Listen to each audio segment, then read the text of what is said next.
গৰৈমাৰীত আমচুৰ নেতা লোহিত হুছেইনৰ হত্যাক লৈ আমচুৰ মানৱ শৃংখল প্ৰতিবাদ। আমচুৰ নেতা লোহিত হুছেইনৰ হত্যাকাৰীক গ্ৰেপ্তাৰৰ দাবীত পুনৰ উত্তাল হৈ পৰিল গৰৈমাৰী ৰাজহ বিষয়াৰ কাৰ্যালয়।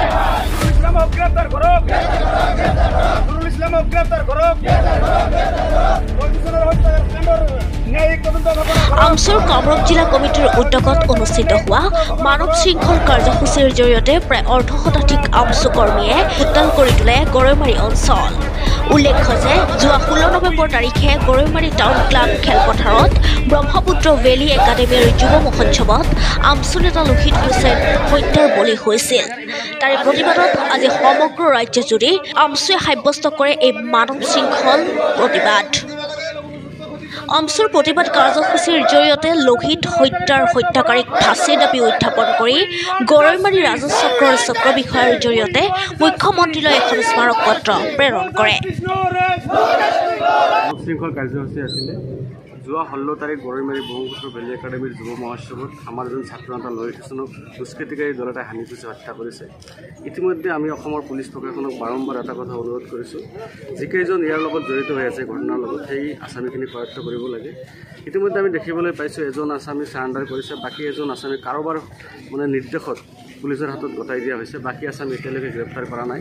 গতিকে সেই হিচাপত আমাৰ মাজত আমাৰ সভাপতি আহিছিলে ৰাজল কৰিম চৰকাৰ ডাঙৰীয়া, তেখেতেও এটা পুলিচ প্ৰশাসনক এটা সময়সীমা বান্ধি দিছিলে। কিন্তু আমি দেখিবলৈ পাইছোঁ যে এতিয়ালৈকে কোনো ধৰণৰ আসামীক গ্ৰেপ্তাৰ কৰা হোৱা নাই। গতিকে আমি অসম পুলিচক এটা কথা বাৰম্বাৰ অনুৰোধ কৰি আছোঁ যে আপোনালোকে ন্যায়িক তদন্ত এটা দিব লাগে, জুডিচিয়েল ইনকুৱাৰী হ'ব লাগে আৰু ফাষ্ট ট্ৰেক কোৰ্টৰ বিচাৰ কৰি আসামীসকলক অতি সোনকালে শাস্তি প্ৰদান কৰিব লাগে। কিন্তু আমি যি পৰিৱেশ দেখা পাই আছোঁ, কিন্তু ইয়াত পুলিচৰ ওপৰত আমাৰ এটা সন্দেহৰ আঙুলি উঠুৱাবলৈ আমি বাধ্য হৈছোঁ যে ইমান দিন হৈ যোৱাৰ পিছত স্মাৰ্ট পুলিচে এতিয়ালৈকে কোনো ধৰণৰ ব্যৱস্থা কৰিব নোৱাৰিলে। আমি সততে দেখিবলৈ পাওঁ মুখ্যমন্ত্ৰীৰ নিৰ্দেশত আসামী এটা ৰাতাৰাতিৰ ভিতৰত তেওঁলোকে গ্ৰেপ্তাৰ কৰিব পাৰে, ইনকাউণ্টাৰ কৰিব পাৰে। আমি ইনকাউণ্টাৰ কৰিব বিচৰা নাই, আমি বিচাৰিছোঁ ন্যায়িক তদন্ত এটা হ'ব লাগে, ইয়াৰ লগত কোন জড়িত হৈ আছে। ইতিমধ্যে আমি উত্থাপন কৰিছোঁ এই হত্যাকাণ্ডটো সাধাৰণ হত্যাকাণ্ড হৈ থকা নাই, এটা ৰাজনৈতিক হত্যাকাণ্ড।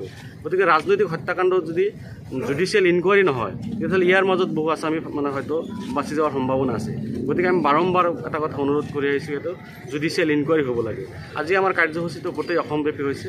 আমাৰ মাননীয় সভাপতি ডাঙৰীয়াৰ নিৰ্দেশ মৰ্মে গোটেই অসমত মানৱ শৃংখল কাৰ্যসূচী হৈছে। আজিও আমি শান্তিপূৰ্ণভাৱে গণতান্ত্ৰিকভাৱে আমি আন্দোলন কৰি আছোঁ। ইয়াৰ পৰিৱৰ্তে ইয়াৰ পৰ্যায়ক্ৰমে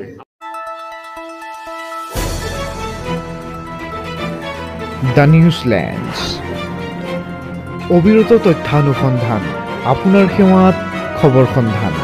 দ্য নিউজলেণ্ড।